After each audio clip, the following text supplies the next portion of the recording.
ডেকে নিচ্ছি আমাদের পরবর্তী প্রতিযোগীকে। ইশিকা, বলে ফেলো কে আসছে। এবার আসছে দীপেন মহাজন। চট্টগ্রামের ছেলে দীপেন মহাজন সব ধরনের গান গাইতে সে স্বাচ্ছন্দ্য বোধ করে। সে গ্র্যান্ড অডিশনে গিয়েছিল লালন সাইজের একটি গান, এবার সে গাইবে উইনিং ব্যান্ডের খুব জনপ্রিয় একটি গান, ওই দূর পাহাড়ের ধারে। অল দ্য বেস্ট দীপেন, স্টেজে চলে যান। দীপেনের জন্য শুভকামনা থাকলো। দেখা যাক, এর আগে সাইজির গান গেয়ে তুমি আমাদের বিচারকদের মন জয় করেছো। এবারে আসলে তোমার এই গানটি কতটা তোমাকে সামনের দিকে এগিয়ে নিয়ে যেতে পারে। মঞ্চ তোমার জন্য রইল।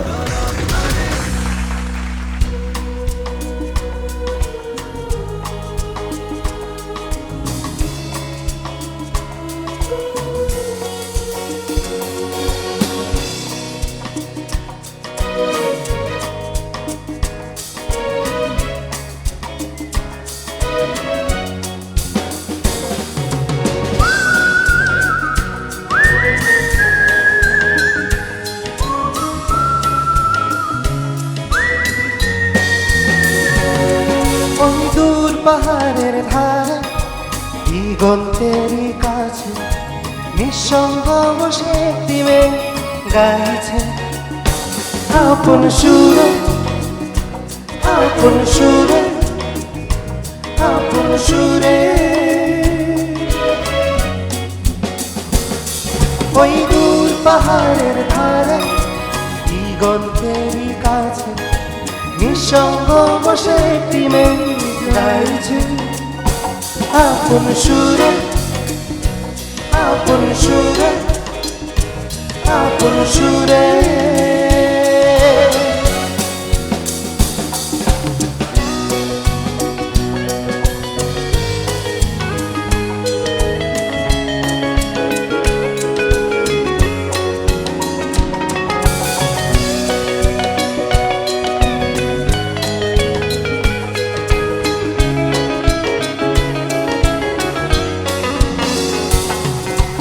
আমি সেই সুরের টানে ছুটে চলেছি তার পানে, আমি সেই সুরের টানে ছুটে চলেছি তার পানে। তার বেদনা সঙ্গী হতে সেই সুর আমার শুধু ডাকে, শুধু ডাকে, শুধু ডাকে। ওই দূর পাহাড়ের ধারে দিগন্তেরই কাছে নিঃসঙ্গ বসে দিলে গাইছে আপন সুরে, আপন সুরে, আপন সুরে।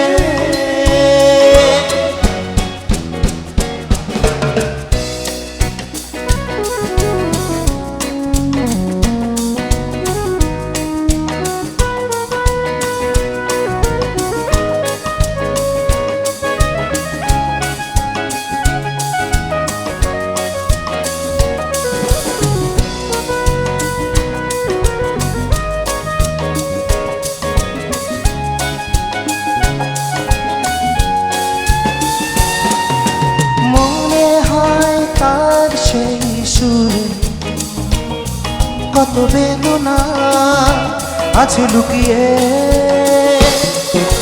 মনে হয় তার সেই সুরে কত বেদনা আছে লুকিয়ে। শত দুঃখের জমিন পেরিয়ে সেই সুর যেন ভেসে আসে, ভেসে আসে, ভেসে আসে।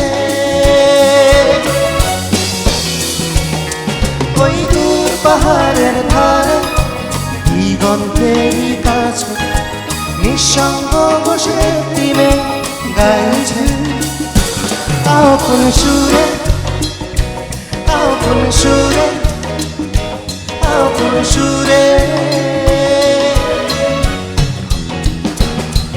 ওই দূর পাহাড়ের ধারে দিগন্তেরই কাছে নিঃসঙ্গ বসে টিমে গাইছে আপন সুরে আপন সুরে আপন সুরে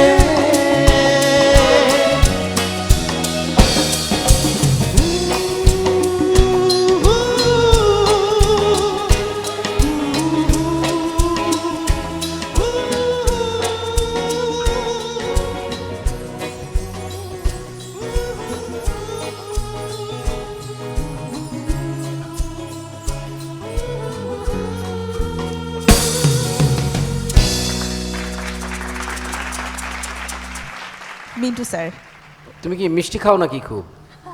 না স্যার। কিন্তু তোমার কণ্ঠস্বরটা খুব মিষ্টি। তুমি গানটা খুব সুন্দর গেয়েছো, আমার খুব ভালো লেগেছে। এই গানের মধ্যে নিষ্পাপ একটা ব্যাপার আছে, একটা ঘুরে ফিরে বেড়ানোর একটা ব্যাপার, সেটা তুমি ফিল করাতে পেরেছো। Thank you sir. ভালো থ্যাংক ইউ। সামিনা ম্যাম। হ্যাঁ দীপেন, ম্যাম গতবার তো তুমি একেবারেই একটা দুঃখী বিচ্ছেদের গান গাইলে, তখন গলাটা ভারী ছিল। তখন তো মিন্টু ভাই ওটা শুনলে বলতোই না মিষ্টি গলা, বলো বাপরে তোমার গলাটা এত ভারী। হ্যাঁ, আর আজকে মনে হলো একেবারেই সত্যি উড়াল পঙ্খী রে, যা যা তুই উড়াল দিয়া যা, এরকম। হ্যাঁ, তোমার হুইসেলটা এত সুইট ছিল এবং এত সুরে ছিল যে সবচেয়ে ভালো লাগছে। আর শেষেও তুমি একটা অন্যরকমভাবে শেষ করলে, আর হারমোনাইজ করেছে গানের মধ্যে পাভেল, দেখছিলাম। Thank you Pavel. কিন্তু একে তো লাইভ তুমি গাইছো, তারপরে প্রতিযোগিতা, তার মধ্যে সাইডের পাভেলের হারমোনাইজটা যদি বেসুরা হয়ে যায় তখন তোমার ক্ল্যাশ লেগে যাবে। আমি 7-5 ভাবছিলাম। এনিওয়েজ ভালো হয়েছে, সোজা কথা, ভালো লেগেছে। Thank you. বন্যা ম্যাম। ভালো লেগেছে, বিশেষ করে শুরুর হুইসলিংটা। যেহেতু তুমি ভালো করে মানে আনন্দ করে গাইছিলে, ওই আনন্দটা আমাদেরকেও ছুঁয়ে গেছে। Thank you ma'am. Thank you. অনেক অনেক শুভকামনা আমার পক্ষ থেকে তোমার জন্য। অপেক্ষা করতে হবে রেজাল্টের জন্য। Thank you.